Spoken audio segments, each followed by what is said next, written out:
sunod, unsa inyo nakita ani nga saya, unsa ni siya? Mga bata nga na? Saya. Sa paningin, excuse God. Sayaw. Sige, basahin ninyo. Sayaw. Sunod, unsa inyo nakita?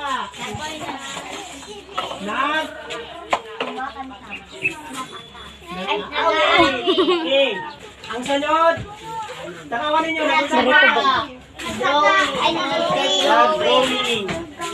Okay. Drawing. Sunod, nag-usap siya. Nagtatanta o nagtula.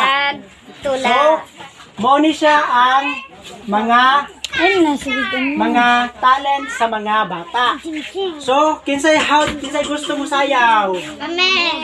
Kinsay na talent sa kanta? Kami.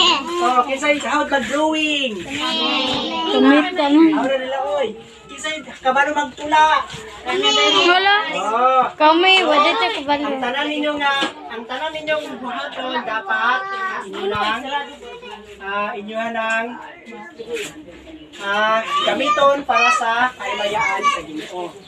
Sige, mangutanan ko sa inyo ha. Kinsay na versikulo nga na-memorize? Okay, isa. Sige, atong paminawon si? Choname. Ato ba dito Choname? Ato ba?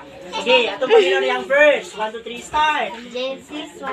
God created the heavens and earth. Yeah, very good. Genesis chapter 1 verse 1. God created the heaven and earth. Okay, kinsa pa na yung verse na may memorize? Kinsa pa? Sige, okay. Pangalan si Suset. Okay, go Set. Ephesians 6:1. God obey your parents in the Lord, for this is right. Okay, very good. Ephesians chapter 6 verse 1. Children, obey your parents, for this is right. Sige, isa pa. Good.